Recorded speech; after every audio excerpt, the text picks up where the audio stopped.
Jay here for Scotty and Motty, and we've got a special little guest here. This is Sonny. Sonny, Scotty and Motty. Scotty, Motty, and Sonny, and Youngie, of course. We've got James Young on the producer desk as well. So we've got a full house. Yeah, I'm already getting messages off Mrs. Can you pinch her? She's not staying long. I just thought she'd say hello before she's taken out the studio. But yeah, before I start getting messages telling me off. There's your 5 minutes of fame. Oh, hello. Right, yeah. Right. On the table. Yes. Go and take her out now. Thank you. Yeah. So, have you been anywhere? Have you got a dog?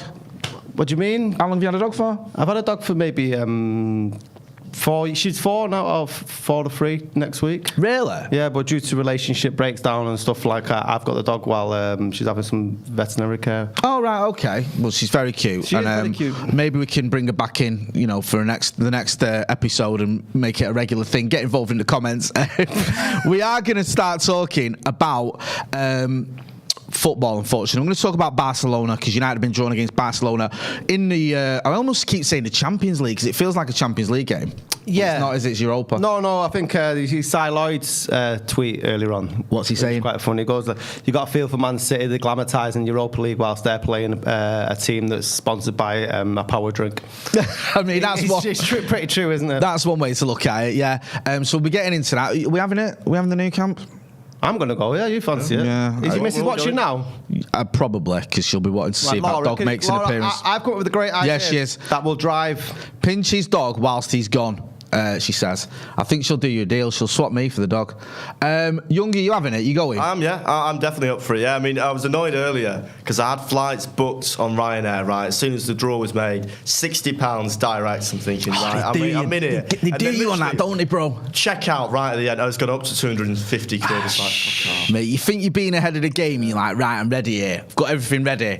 Do you know what I mean? Yeah. Like, United, as soon as you see that mank thing on the piece of paper, because you saw that straight away, get on it, and yeah, they just start doubling and tripling prices. It is a bit of a nightmare. Ajax would have been a good trip as well, because that could have been one of the options. There was no real easy draws, I don't think. No, I meant in terms of an away rather than. Oh yeah. I mean, there was the Salzburg in there, Sporting, Leverkusen. Nantes. Sorry, Nantes, Shakhtar Donetsk, Juve. Sevilla. I didn't fancy Sevilla. Oh yeah, true. Do you know what I mean? But I got quite excited when I saw Barca because you just feel like it's a big game. Yeah, man. I mean, that's what you want. I wanted the big teams. To be honest, I called it when I seen Barca come out. I said Manchester United straight away. Joe, we were doing a Twitter space, and as soon as we were talking about it, Joe was like, "We're gonna get Barca out. We're gonna get Barca." I said, "I don't know," and then the Barca came out, and then. As he was talking, the guy was fumbling money with his ball. Yeah. And as soon as he opened a piece of paper, you just saw MAN. So you knew it was us. Do you know what I mean? So you're like, oh, that's it. Like, we've got him. So yeah, it was one of them where you're like, at first you're excited because it's a big game. And then my only worry is there's no Lisandro Martinez for the first game, is there? Is there not? No. He's suspended, isn't he? The first game at their place or at our place? It's... Is it home or away first? I think it's the first leg is away. Right, so the first leg away, yeah. No Martinez. So you got Lewandowski and Ousmane Dembele and all them lot against. It's a task, isn't it? Yeah. I mean, Varane's, we'll be all right. Listen, we've got to Europa League finals without Lisandro Martinez before. We've won the Europa League without Lisandro Martinez, eh? Yeah. Do you know what I mean? We've won the European Cup without him. So. The treble. We won the treble without Lisandro Martinez. So we can do it. Don't forget to hit like. I'll get into some of the comments and let us know what you think about the draws. Pretty exciting, isn't it? Are you worried? Are you excited? Are you know what I mean? How do you feel about it? Barcelona. It does feel weird to be playing Barcelona in the... What was it? What did he say it was, Young? In around 32? Well, it's the round of 32, what was before, but now it's got some sort of fancy playoff name because it's the second place team from the Europa League playing the third place team from the Champions League, and because the team that finished first in the Europa League group is now not playing that round of games, so it's technically a playoff for that next round. Right. Okay. Right. So yeah, playoff basically. Yeah. Do you know what I mean? It's not where you expected to be seeing Manchester United and Barcelona a few years ago. Flying here as well. My missus says, when you buy me one, you can have them both in there together. She's always on about me getting a dog. I've dropped myself in it by posting a picture there. I sent her a picture of your dog, so I'm going to get all sorts of grief. King Dino says, it was always going to be Barca. Lewandowski against Maguire.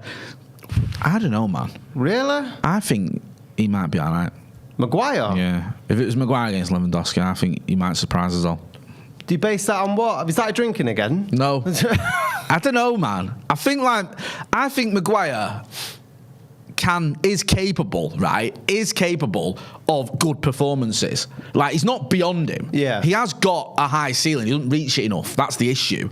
But this is a player who has put in good performances for Manchester United and for England against very good strikers. Do you know what I mean? We've seen Harry Maguire keeping like Harry Kane quiet. Do you know what I mean? So I don't think it's beyond the realms of possibility that Maguire, if he is picked, can turn up. Yeah. I'm not saying it's a given. Obviously, he's struggling with confidence. He's struggling with form. I get all that. But it could happen. It's not like you're looking at a player who's just never been good enough and never ever had a good game against decent opposition. I think he could. Yeah, I mean, if you look at it, we're going to be having the World Cup soon, and if he's going to start for England by the looks of it. So if he has a decent campaign in Qatar, who knows? And I think he's got a lot to prove as well. It might not even be him though. If you think, no, like, is he fourth choice now for us? It'd be like Varane and Lindelof. I'd say so. Because because even if Martin is out, Varane and Lindelof's leapfrogged him, hasn't he? Yeah, I think. The only question there is Varane's fitness, because is Varane going to Qatar, or is he out? It's touch and go. Now, I'd rather he didn't as a United fan, because I think there's a good chance he might just be fit just in time for it. In which case, you go in there with a not match fit Raphael Varane. Something happens to him. He picks up a knock. United are the ones who are going to miss out. I get for him, he'll want to go, and obviously France as always will have a good chance of winning it. So it's one of those. They might even just say, sit this one out. If he's not fit by sort of, a few weeks leading up to, they might say, listen, it's too much of a gamble, because I think he's Pogba out as well. James, yeah, do you know? No, I think he might be, yeah. Yeah, because they've had a few injuries, haven't they? It'd be interesting to see whether Martial can gate-crash the French squad. I can't see it. I can't see it. It's doubtful, isn't it? But Giroud's playing really well for AC, and I think that obviously Mbappe. They'd be the first two starting strikers, and I think there must be someone better than Martial on the continent. I mean, you think so, but I don't know. Has he got like 30 French caps?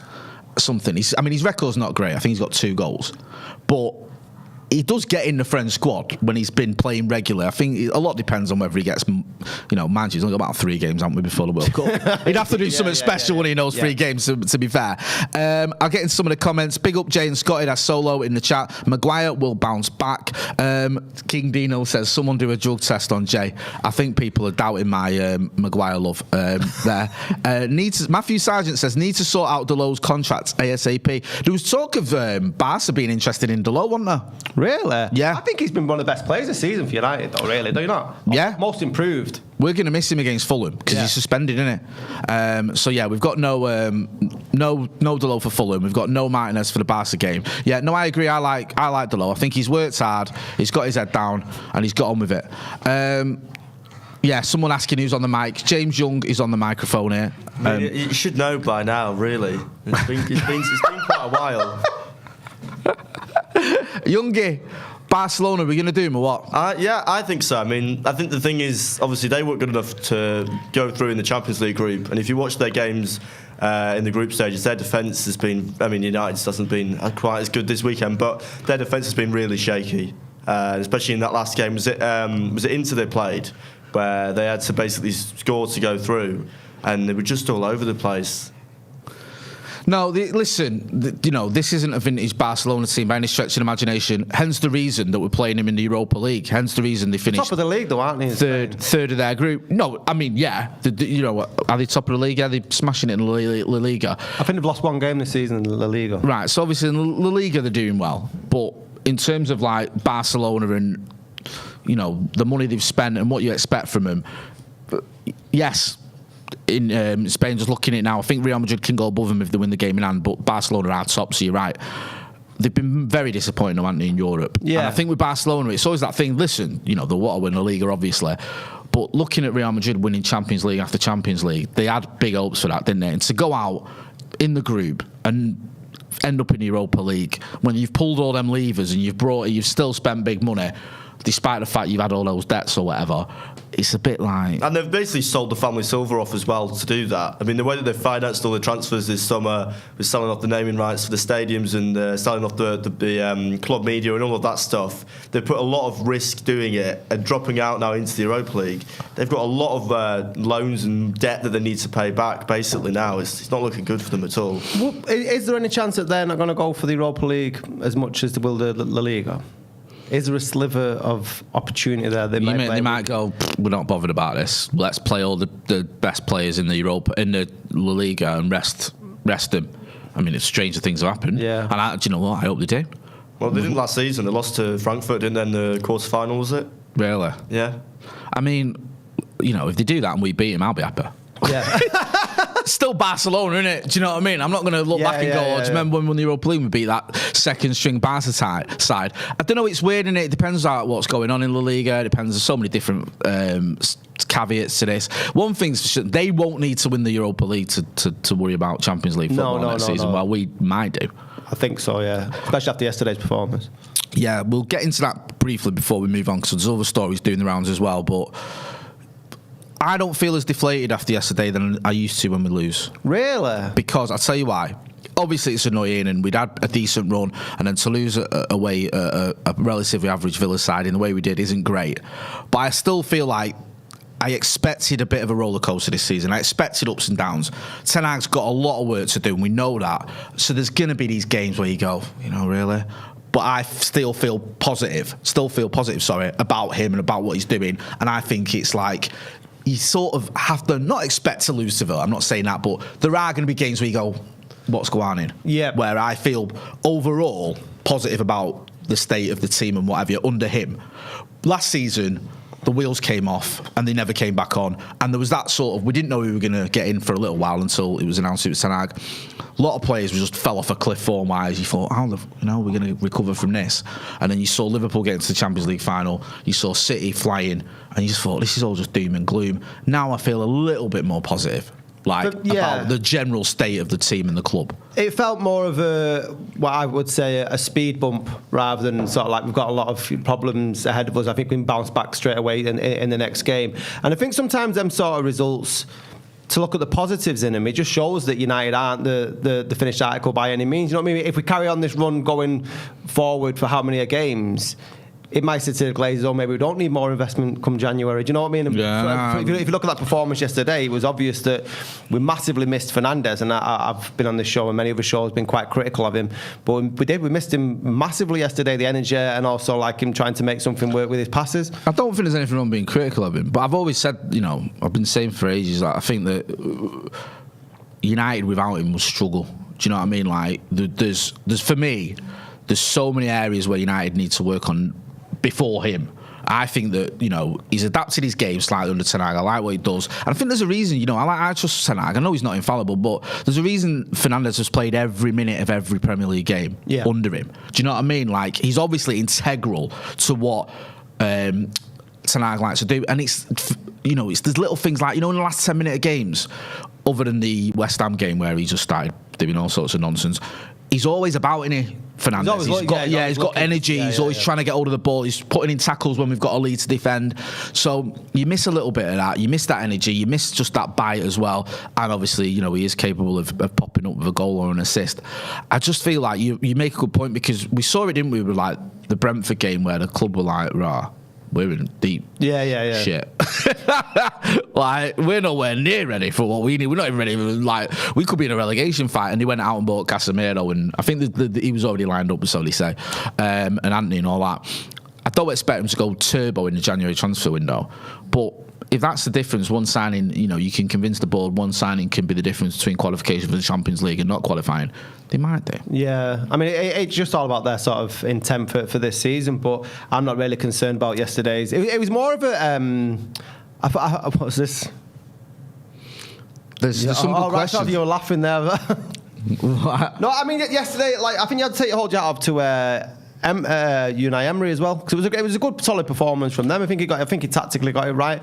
And Ten Hag said in his press conference afterwards, it was a new manager. You're not exactly too sure what you're going to come up against, but it was also critical that the players seem to throw the plan right out the window. Do you buy into this? What I got ripped for on social media? It's not like you to argue with people on social media. No, I put a statement on and people argue with me. It's a different. Oh right, story. okay, fair enough. I was saying I stand corrected. Villa had 8 days off. Yeah. United were playing on Thursday in Spain. That does affect it. People saying excuses. No. Like, there's no way that you that's know what not annoys me, right?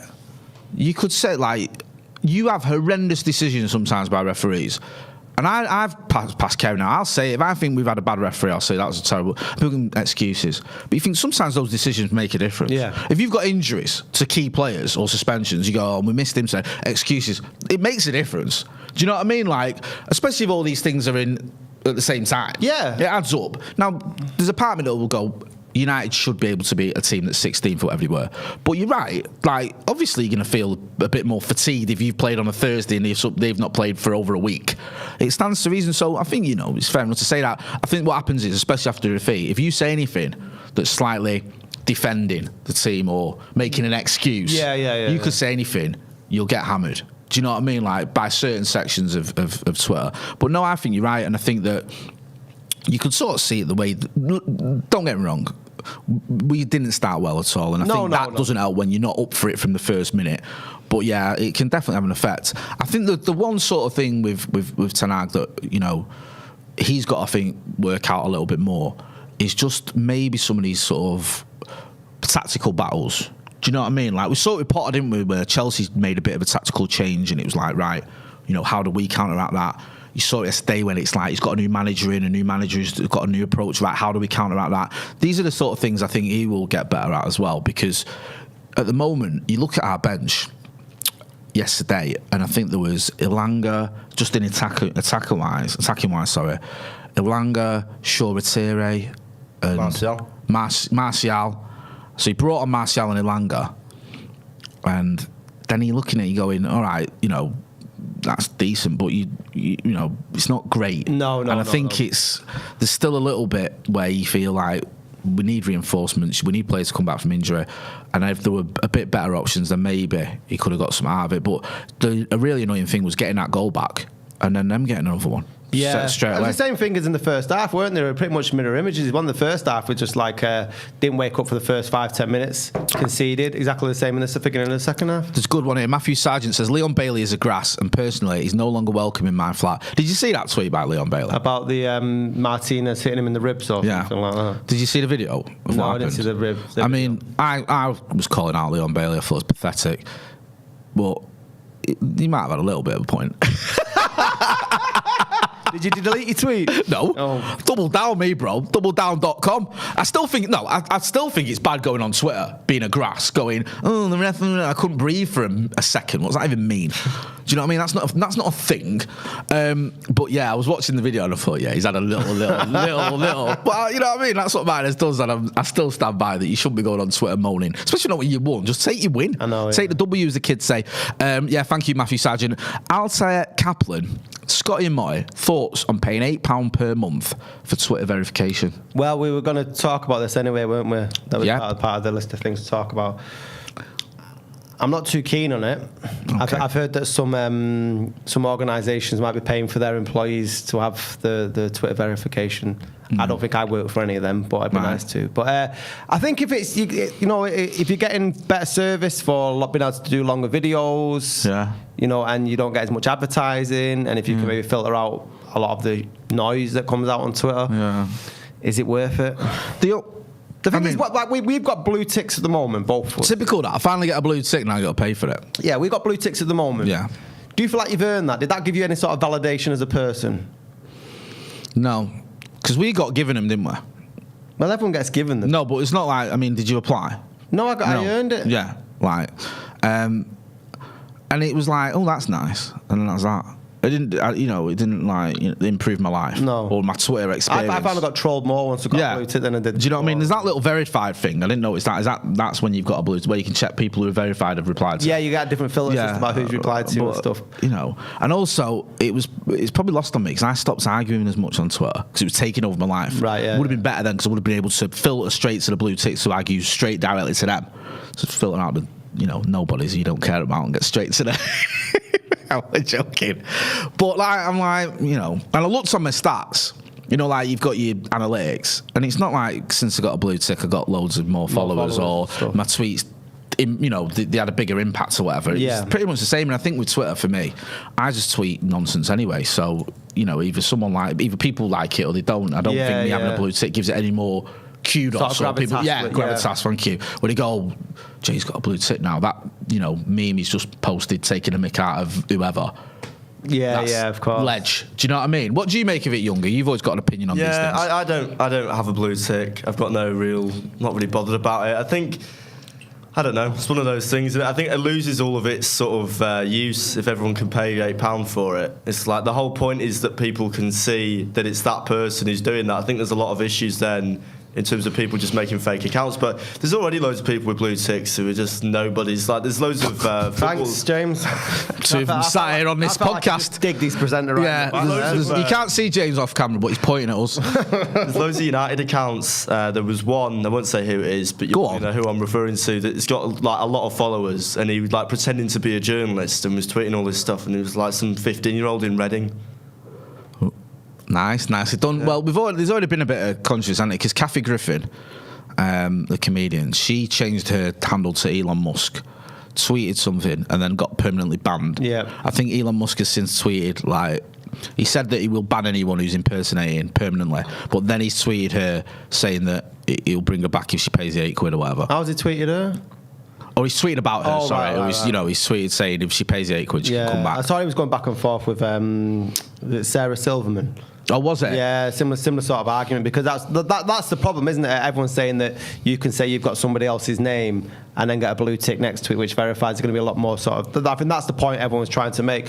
But from what I've read around it is that supposedly you get a blue tick, but if you are in the celebrity circle or you are a well-known figure, that there's going to be something else added to your name that shows who you are, or something. Yeah, so it's like it's the person you think it is, because this is the issue with verification. If you're just buying verification, then surely you can just say, "Oh, I am a journalist and I work for the BBC or whatever, or IC, whoever." And because you've paid for that, people would believe you, or people, well, not believe you, but there's no way of people disproving it now because the blue tick's for everyone who's paid. Yeah. That's the only thing. I think it's a little bit like, is that not just by giving everyone a blue tick, you make it meaningless? His rationale is that it's going to weed out sort of like extremist speech, or like a lot of the trolls, at least, maybe not extremist speech. I've noticed he's brought some people back onto Twitter that I wouldn't agree with. But £8 a month, and if you got rid of a lot of the sort of racist rhetoric that you see on social media, is that worth it from your point of view? The thing with Twitter for me is I make it my own little echo chamber half the time anyway. It's everybody's echo chamber, yeah, though, isn't it? I just follow people that I more or less agree with and agree with me. Yeah, because it's just like opening up a headache. Yeah, and I don't see like a lot of the nonsense that goes on because I don't follow these people. I don't follow people that do follow them. Do you know what I mean? Like, I do have the odd person that don't agree 100% on certain things with, but I use Twitter like it's just like the people I follow are the people that I agree with or like. So it's very rare that I follow someone whose opinions I don't like, or who's from a different sort of, let's have it right, from the right wing of politics, and not just the right wing, the sort of ultra right wing or the further right wing. I don't tend to follow those people. Yeah. So mine, like you say, mine's it's just a load of sort of lefties agreeing with each other. Would you leave Twitter? Not over the £8 thing, but I would leave it. Do you know what I mean? I wouldn't it's not like I would never ever leave Twitter, because I use a lot of time I use Twitter is for stuff like the channel, obviously Paddock. Purposes, stuff, posting stuff that we do, news, it's just a good news aggregator. Do you know what I mean? So you get all the different news articles in one place, and you can go on News Now or whatever. But yeah, I don't think it's like I would never leave it, but I'm not going to leave it. I mean, the thing for me as well is I spend more than $8 a month on just all sorts of garbage.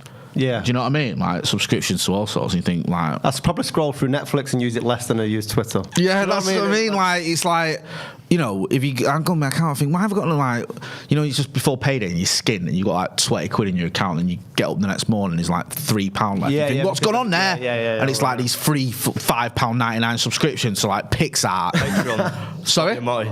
You what? Fans, what? Scotty and Motty Patreon. Oh, good segue there.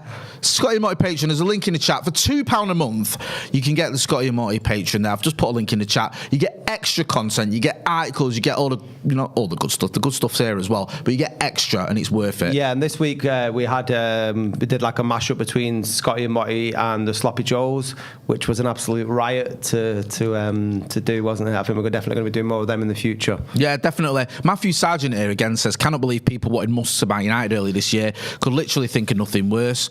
Manveru says, the irony of banning someone for using the loophole you yourself had created. Tim Collins says, Elon Musk must be skint. He charges us a monthly subscription for our car. He has apparently delayed it now. Someone's saying, I don't know what's going on. It seems like he's all over the gaff. I think the best story that I read in Bloomberg was, the headline was, Twitter now asks some fired workers to please come back. Imagine that. Imagine sacking someone. Yeah. You can clear your desk out. You're not wanted here anymore. Go on. You just sling it up. You just take the severance pay, wouldn't you? Sure. Yeah. And then ringing you back going, you all right? What are you up to? Found a new job yet? No, you only sacked me yesterday. Oh, that's good. Got some good news for you. You can come back and work for me again.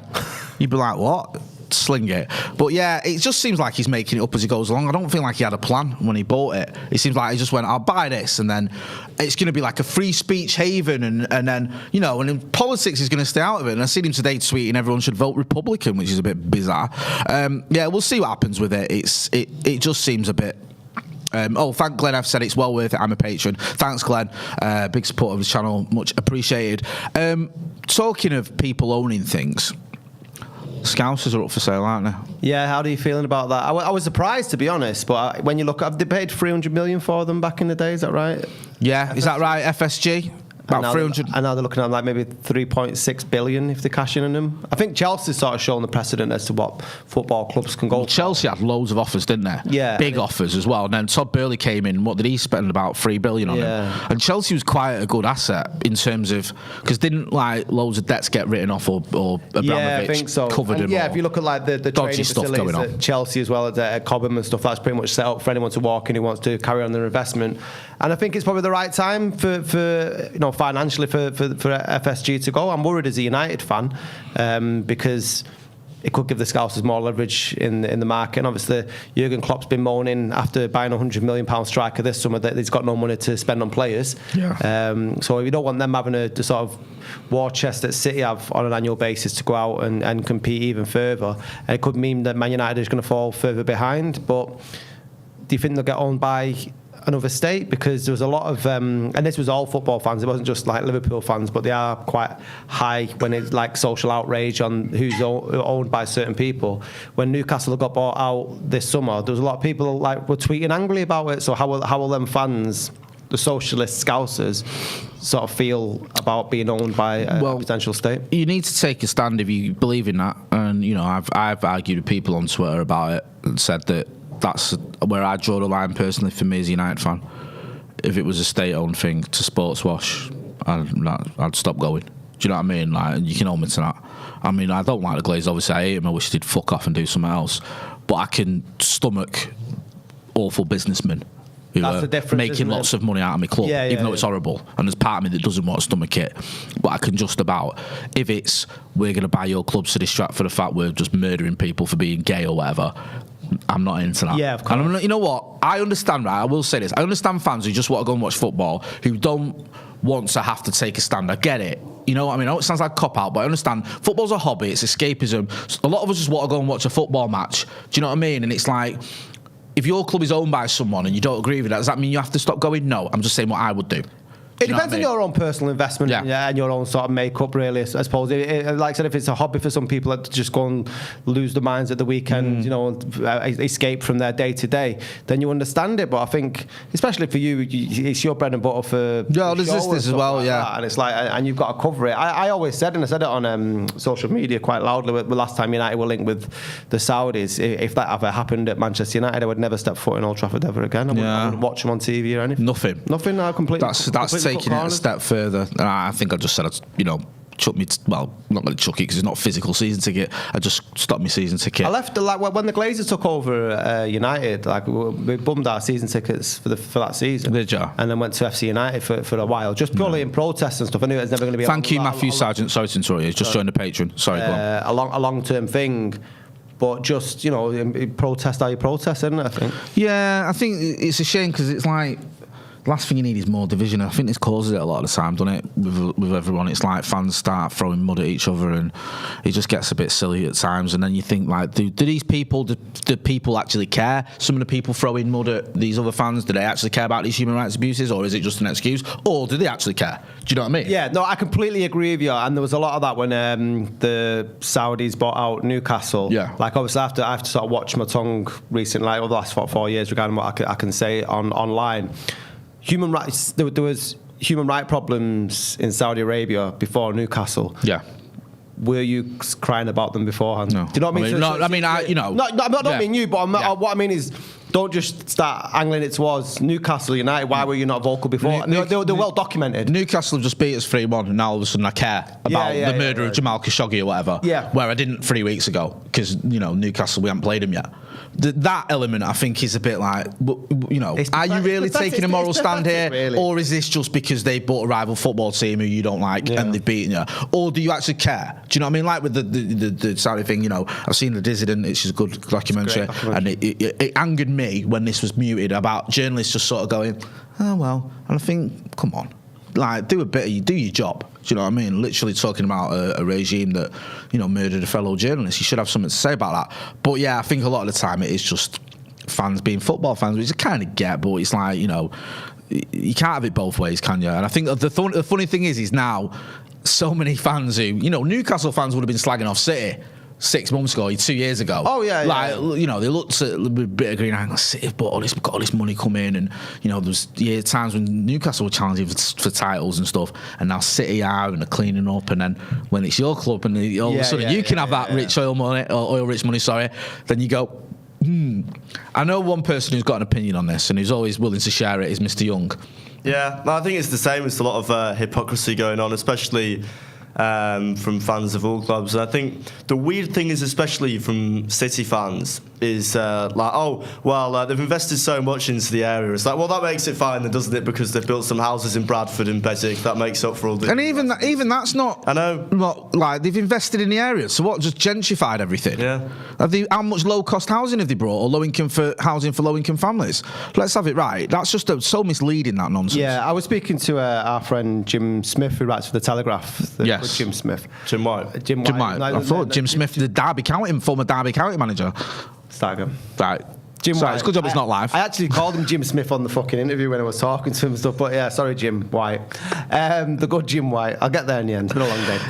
Yeah, just want to clarify. This is the United fan / Telegraph writer, Jim White. Yeah. Not the Sky Sports. No. I'm going to go down to Twitter to talk about racism, performative nonsense, Jim White. No, I don't know that he wears a yellow tie. Not that Jim White. Yeah, but he was saying about Man City and how much they've built on the Mancunian identity of the club and tried to instill it across everything there. And then when they moved in, they said that they're going to promise so many local jobs to people working at the Etihad. And he said it's just minuscule the amount of people there. At max, it's like security staff or cleaning. They've not really given any other jobs apart from that. And it's like, I think he said that there's 60 jobs there that are people who live in the area. Right, okay. Out of like what a business that runs up 3,000 plus. Yeah, it's weird, isn't it? Because I always think with the City owners, whatever, they could do what they wanted. They've got so much money. It's the same with that arena they've built. Yeah. It's mad how like the council just allow them to do what they want because they've got money, basically. It's like, well, we've already got an arena pretty much in the centre of town that's one of the biggest in the UK, and there's a lot of business and trade around that because of the location, and now we're going to allow another big arena next to a football stadium, and there's going to be more money funneled into the same people. It's just... Well, I think a friend of ours might be working for that arena, so I don't think we should badmouth them. No, 'cause that could be anyone, to be honest with you. I know some, I don't even know. There's so many people. Matt Keel says, Jay, how would you feel if people told you that you didn't really care? I mean, I've had that accusation. I mean, you know, I think I've always sort of worn my out on my sleeve with my opinions on anything, to be honest with you, including the owners of various clubs, and you just got to be honest about it.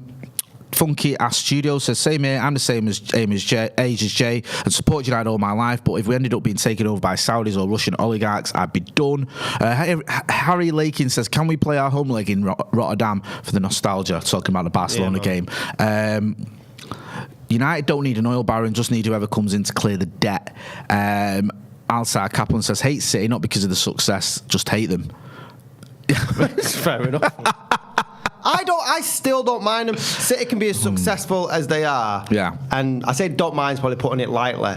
But there's nowhere near the sort of despise that I have for them lot down the other end of the M62. Yeah, I think in the hierarchy... That will never change. No, Liverpool's... There's a real venom there with Liverpool. I mean, I hate City, obviously, but not as much as Liverpool. I was talking about this actually to my Villa mate yesterday, and he was like, oh, would you have been annoyed if Ronaldo had gone to City? And I was like...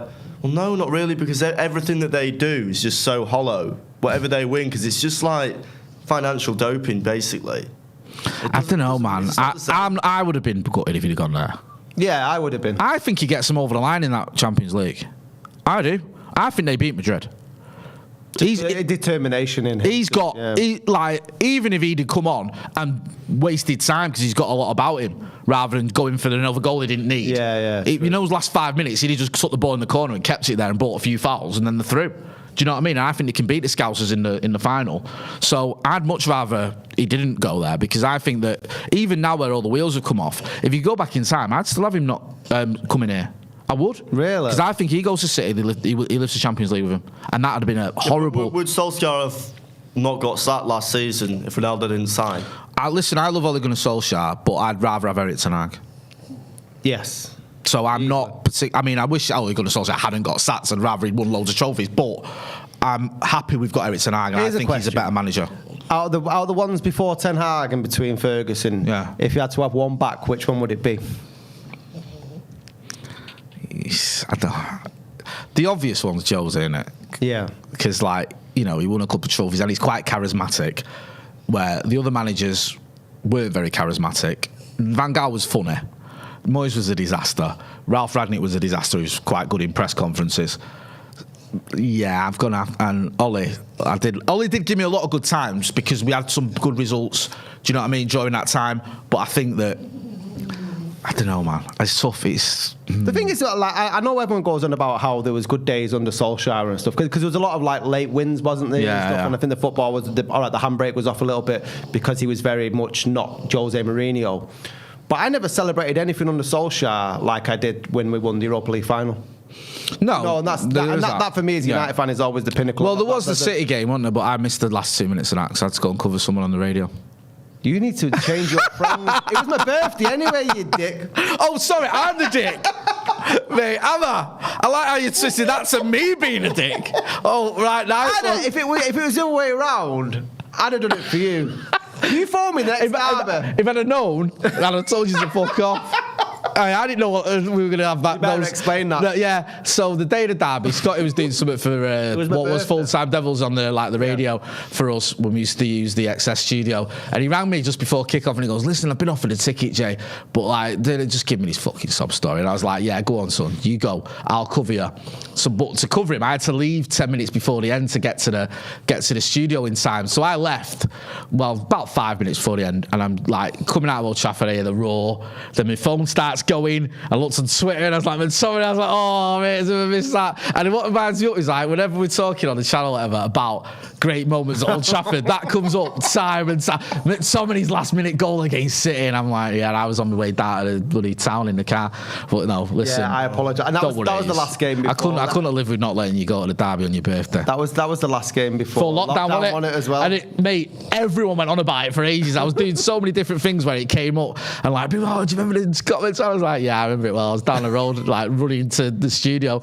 But no, you should try installing fanzines, Jay. I missed the. I've done that one. The Rashford goal last season against West Ham, like the only good home game. That was literally it, wasn't it? Slater stood outside.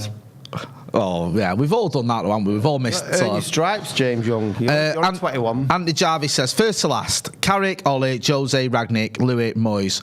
Jay, what's your order of preference? Who you take back? It's a good question, that. And we'll ask it you as well, Scotty. Go on then. You give us your order of preference. Jose first. Yep. And then I'll go Moyes. You're off your fucking head. Oh, really? Moyes. But let me. The rationale here is based on what they've gone on to do after they left United. So if we're bringing them back from this is the Moyes that's at West Ham and done decent the last couple of years. I'm going to fucking pellets for this. Moyes. How did West Ham get on yesterday? How did United get on yesterday? I'm fucking. Right. I'm not talking about. I mean, I wouldn't say get rid of Elliot tonight. Right, okay. Bring back David Moyes because he's right. I go Jose. doing well. Go on. Jose. Van Gaal, Ole, Moyes, West Ham are 15, to be fair. and then Carrick. Ragnick and Carrick. Right, I'd go Jose, Ole, Carrick, Van Gaal, Moyes, Ragnick. You preferred Ole than Van Gaal? Yeah, because the football in the Van Gaal was horrible. But they won horrible, though, didn't they? Yeah, but it was 2 years of fucking torture. At what cost? Like, I didn't see a goal down my end at 3 months for 3 months. Did you see? Honestly, oh yeah, they got down the other fucking end and I watched us lose on to Middlesbrough on penalties or whatever it was. I missed out on that treat. So yeah, it was like, let's have it right. Yeah, I know trophies are trophies, but to get to second in the league and to get to third in the league, you win a lot of games. Yeah. You have some good moments as a United fan. I had a lot of good moments under Ole. It's just the end thing wasn't there. With Van Gaal, I had a lot of moments where I wanted to fucking tear my eyes out and use them as fucking earplugs. Let's address the elephant in the room then. Go on. Apart from Rangnick, Yeah. Carrick's got a job after leaving United after having 4 games. Yeah. Jose at Roma lifted a trophy. Yeah. Van Gaal. Dutch manager. Yeah. Going to the World Cup. Yeah. Moyes at West Ham. Yeah. Ragnick's probably doing something in Russia. He's Austrian manager. Yeah. Austrian manager, yeah. So but Solskjaer still hasn't got another job post United. Yeah, but he's been offered jobs, he's just not taking them. How do you know this, James Young? Because I do. All right. I don't think the fact that Ollie's not taking another job means that he was a terrible manager at Manchester United. Like, he did have a lot of good moments at United. I don't think his stock's very high. I just don't think in the football world that I just think for me, Van Gaal, yes, we won the FA Cup, was great. Do you know what I mean? We had some great moments, and don't get me wrong, but we had so many games that were just horrible. We were doing the United Stand quiz during the game once. Honestly, and that's not just a plug because James works for United We Stand. United We Stand. There's a big difference there. I said United We Stand. You said United Stand. I said United We Stand. Honestly, I wouldn't. I said United We Stand. I know what I said. You and Mark. I said United We Stand quiz during the game because the football was horrible. You know what I mean? And like, don't forget, we didn't sack him after the FA Cup final. We sacked him during the season and brought in Jose because the wheels had just come off. When we lost to Bournemouth, Stoke, and Norwich, I think it was. Was it over the Christmas period? Yeah, it was that Stoke game as well. So listen, I liked Van Gaal. He was good in the press conferences. We wished him well. I email him every now and again, trying to get an interview, and he's always polite when he says no. And he restored a little bit of pride after the Moyes debacle, but that football for me, those 2 years, it was an hard watch. Anyway, right. Talking of Van Gaal, who's going to be the Netherlands manager at the World Cup, there's a good, interesting piece in the Times about England fans being. He's moving spies. Us on here. Oh, I like it. England fans paid to be spies at the World Cup. Piece in the Times. This. By Matt Lawson. A group are expected to sing at the opening ceremony in return for free flights and accommodation, £60 a day in spending money, and complimentary tickets to be positive about the country. I mean, what's the audition for that? Fucking hell, I don't know. I shudder to think. And was that surprised? Like, are you? What, is England spies going up? Like England are being hired for spies? Yeah. Like, is that such a, like, does that to you shock you? Yeah. Well, it shocks me that it's been leaked. Yeah. It makes me worry about our national intelligence. 40 fans isn't that many when you consider it. No. And like Qatar are pulling out all the stops. They've spent about 100 million on David Beckham, haven't they? For him to be, you know, to be an ambassador for them. So I'm sure they can afford, like, I don't know, let's say it costs $2,000 each fan, 80 grand on a load of fans to do a bit of influencing for him. I'm not saying I agree with it. I think it's pretty distasteful, but I'm not that shocked. No. Do you know what I mean? It's like they've just basically got a load of sort of influencers who aren't necessarily influencers. Do you know what I mean? Right, yeah. It's like it's more of a physical thing. What do you make of it, Younger? I think it's a bit distasteful. The thing is that I don't really like it's the England supporters band that are doing it, and I'm not really sure. I mean, there's a lot of hypocrisy around there. I know a couple of people who would say it's a terrible idea, but then if they said, do you want to go to the World Cup for free? Of course people are going to do it, aren't they, because it's the World Cup. But I'm not a huge fan of it personally, just for many reasons. It just leaves a bit of a sour taste. I agree. Alter Kaplan says, Scotty and Motty, thoughts on Arsenal winning the Premier League and Newcastle making Champions League places? One of them things will happen. Yeah, and Arsenal winning the Premier League. Andy Jarvis, we're going to wrap up here before that telly turns off. Andy Jarvis says, did anyone see his lot ruin Gary Neville? And have I got news for you? Yes. Brutal, absolutely fair. We did see that. The telly's gone off. I think that's our cue. There's a link in the chat to the Patreon, so go and check that out for extra content. £2 a month. I know times are hard, but you'll get your money's worth. I guarantee it on that. That's been Scotty. I've been Motty. And don't forget James Young on the desk there. Big shout out to him. We'll be back next week with a live, and then we'll have a Patreon video in the week as well. Thanks for watching. Cheers, mum.